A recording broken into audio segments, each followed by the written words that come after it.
Hello enemy lover, स्वागत है आपका इस यूट्यूब चैनल पर जहां मैं आप सबके लिए एनिमी की तरफ से इंटरेस्टिंग फैक्ट्स लाता रहता हूं।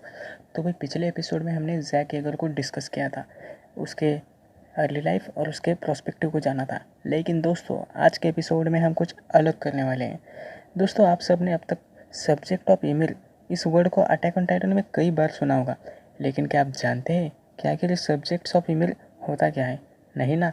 तो चलिए साथ मिलकर जानते हैं। तो सब्जेक्ट ऑफ ईमेल एक स्पेशल ह्यूमन रेस है जो खुद को टाइटन बना सकते हैं या जिन्हें टाइटन बनाया जा सकता है। सबसे पहले एमिल फ्रिट्ज ने टाइटन बनने की एबिलिटी पाई थी। उसके बाद उसकी 3 डॉटर्स में भी यह एबिलिटी ट्रांसफ़र हो गई थी।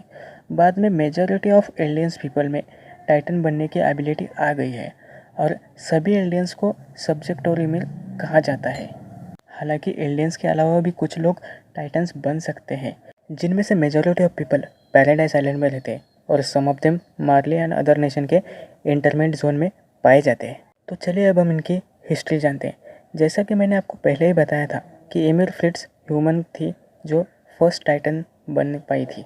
एमिल फ्रिट्ज के बाद उसके 3 डॉटर्स ने सब्जेक्ट ऑफ ईमेल्स को आगे बढ़ाया था।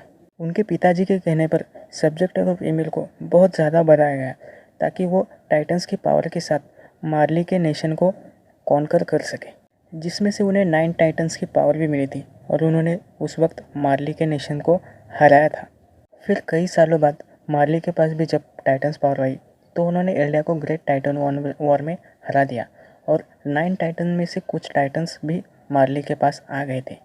एल्डिया के किंग को अपने लोगों को बचाने के लिए पैराडाइज आइलैंड बनाया और सभी लोगों की मेमोरी फाउंडिंग टाइटन की हेल्प लेकर अल्टर कर दी थी ताकि बाद में इस बात को कोई जान ना सके। यानी कि दोस्तों आपको कुछ समझ में आया? जी हाँ, पैराडाइज आइलैंड के जो लोग हैं वही सब्जेक्ट ऑफ ईमेल है। हालांकि अभी भी मार्ली और अदर नेशन के पास भी कुछ एलियंस हैं जिन्हें वो वॉर के लिए यूज़ करते हैं, जिन्हें टाइटन बनाकर आज भी पैराडाइज आइलैंड में भेजा जाता है ना? ये कितनी चौंका देने वाली बात।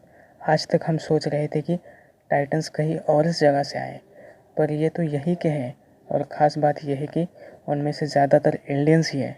वैसे दोस्तों आप लोगों को ये तो पता ही होगा कि 9 टाइटन के पास सिर्फ 13 ईयर्स होते हैं। अब इतना अच्छी पावर्स मिल रही है तो कुछ खोना भी पड़ेगा ना। अगर कोई 9 टाइटन में से अपनी लास्ट ईयर में दूसरा पावर शिफ्टर्स ढूंढ ना पाए तो उसे अपनी पावर्स ट्रांसफ़र करने के लिए तो क्या होगा, ये आपने कभी सोचा है? आपको क्या लगता है, क्या वो टाइटन पावर्स ख़त्म हो जाएगी? चलिए ज़्यादा स्ट्रेस मत लीजिए, मैं ही बता देता हूँ। जी नहीं दोस्तों, 9 टाइटन्स की पावर कभी ख़त्म नहीं होती। वो बस सब्जेक्ट्स ऑफ ईमेल के किसी भी न्यू बॉर्न बेबी को मिल सकती है, जो कि किसे मिली है ये गेस करना बहुत ही मुश्किल है। इसलिए पावर ट्रांसफ़र करना बहुत ज़रूरी होता है। तो भाई ये थे सब्जेक्ट ऑफ ईमेल्स। अगर आपको वीडियो अच्छा लगा हो तो लाइक कीजिए, कमेंट कीजिए और हमारे चैनल को सब्सक्राइब कीजिए। कर दो यार, अच्छा लगता है और थोड़ी मोटिवेशन भी मिलती है। See you guys in the next episode. Bye.